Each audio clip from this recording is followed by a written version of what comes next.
Hello मित्रों, नमस्कार। मैं डीपीआर आपका इस यूट्यूब चैनल में बहुत बहुत स्वागत करता हूं फ्रेंड्स।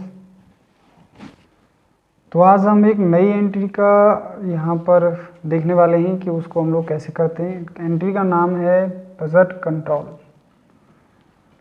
तो फ्रेंड्स, जैसा कि कंपनी चल रही होती है या कोई भी कारखाना होता है, कोई फर्म होती है, या मान लीजिए कोई एक छोटी मोटी दुकान होती है, तो उसमें हम लोग पहले ही यहाँ पे आइडेंटिफाई कर देते हैं कि हमारा जो खर्चा है वो इस साल में इतना होना चाहिए। हमारे पास इतना पैसा है, इतना बजट है। अगर हमारे साल में इतने हमारा जो खर्चा है वो इतना होगा तो हमें प्रॉफिट होने के चांस हैं। अगर खर्चा उससे ज़्यादा बढ़ता है तो यहाँ पर फिर नुकसान होता है। तो फ्रेंड्स, यहाँ पर वो बजट कैसे कंट्रोल किया जाता है, कैसे उसकी सेटिंग की जाती है, तो ये सारी बातें हम इस वीडियो में देखने वाले हैं। तो उसके लिए करना क्या होता है, हम लोग गेटवे ऑफ टैली पे आ गए हैं और यहाँ पर क्रिएट पर जाके यहाँ पर अभी देखो आपको इसमें बजट का ऑप्शन नहीं दिखाई दे रहा है इधर। तो यहाँ पर शो मोर पर हम लोग क्लिक करेंगे, 2 बार डबल क्लिक करेंगे और यहाँ पर एक बजट एंड कंट्रोल का ऐसे बजट का यहाँ पर ये ओपन होके आ गया। अब यहाँ पर नेम पूछ रहा है तो यहाँ पर हम कोई नेम न्यू बजट डाल देते हैं। न्यू बजट, आप लोग न्यू बजट डाल देते हैं यहाँ पे और 2023 करके हम लोग यहाँ पर डाल देते हैं। अभी प्राइमरी के अंदर ही जाने देंगे, कब से वो स्टार्ट हो रहा है। तो हम अपना जो फाइनेंशियल ईयर है उससे स्टार्ट करेंगे इसको 22 से, और यहाँ पे 31/3 का हम लोग जो 2023 है उसके लिए हम लोग बनाएंगे और लेज़र वाइज बनाएंगे यहाँ पे। तो उसको यस कर देंगे। यस करने के बाद यहाँ पर अब जो खर्चे हैं उनका हम लोग बनाते हैं। तो एडवर्टाइजमेंट एक्सपेंस है तो इसका हम लोग बना लेंगे। ऑन बैलेंस कितना हमें इसके ऊपर खर्चा करना है, तो यहाँ पर हमें इनको उसके ऊपर करना है 80,000 रुपये। कितना, ओ सॉरी, यहाँ पर इसको करना है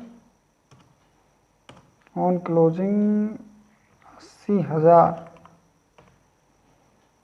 80,000 तक अगर हम बजट यहाँ पर पैसा खर्च कर देते हैं तो कोई फायदा, मतलब ऐसा है कोई नुकसान नहीं होगा, कंपनी को फ़ायदा में रहेगी। आप लोग जो भी खर्चा करना चाहते हो, मतलब और भी आप लोग अमर उजाला के साथ या BSNL के साथ या परचेज लोकल या PC सॉल्यूशन के साथ, जो भी SBI के साथ जो भी आप खर्चा करना चाहते हो तो सारे ले सकते हो यहाँ पे। और भी नई लेज़र आप लोग बना सकते हो, ऐसा कुछ है नहीं।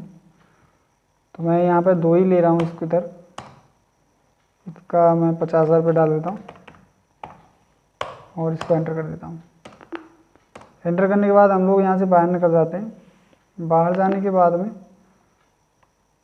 अब आप लोग BSNL की एंट्री मैंने करी है टेलीफोन एक्सचेंज में।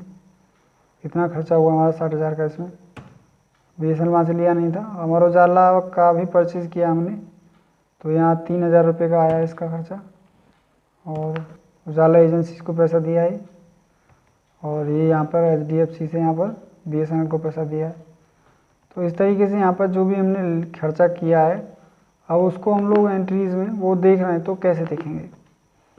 तो हम लोग इधर चले जाते हैं यहाँ पर बैलेंस शीट में, और इधर जाके प्रॉफिट एंड लॉस में चले जाते हैं और यहाँ पे इनडायरेक्ट एक्सपेंसेस में चले जाते हैं।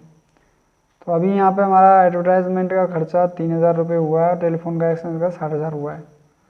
तो इसको अगर बजट को हम देखना चाहते हैं तो यहाँ पे F10 दबा दीजिए और यहाँ पे न्यू बजट ले लीजिए, और इसके बाद में हम लोग देख सकते हैं यहाँ पे कि हमने यहाँ पर एडवर्टाइजमेंट के लिए 80,000 रुपये का खर्चा भरा था बजट में। अब टेलीफोन के लिए भी हमने यहाँ पर 50,000 का भरा था। तो देखिए 50,000 में यहाँ पर हुआ है 60,000 का, तो यहाँ पर हमें 10,000 रुपये का लॉस हुआ, मतलब 20% यहाँ पर नुकसान हो गया। लेकिन यहाँ पे 80,000 रुपये थे तो 80,000 में से यहाँ हुआ है मात्र 3,000 रुपये का खर्चा, तो मतलब बोले तो 3.75 का, और यहाँ पर जो बचत हुई है वो 96.25 की हुई है। तो ओवरऑल हमारी कंपनी प्रॉफिट में ही है, क्योंकि यहाँ पर 10,000 रुपये भी हम लोग काट देते हैं तो यहाँ पर 67,000 रुपये अभी भी हमारे बच रहे हैं कैश एंड कैश में। तो इस तरीके से हम लोग यहाँ पर ये सारी चीज़ें देख सकते हैं।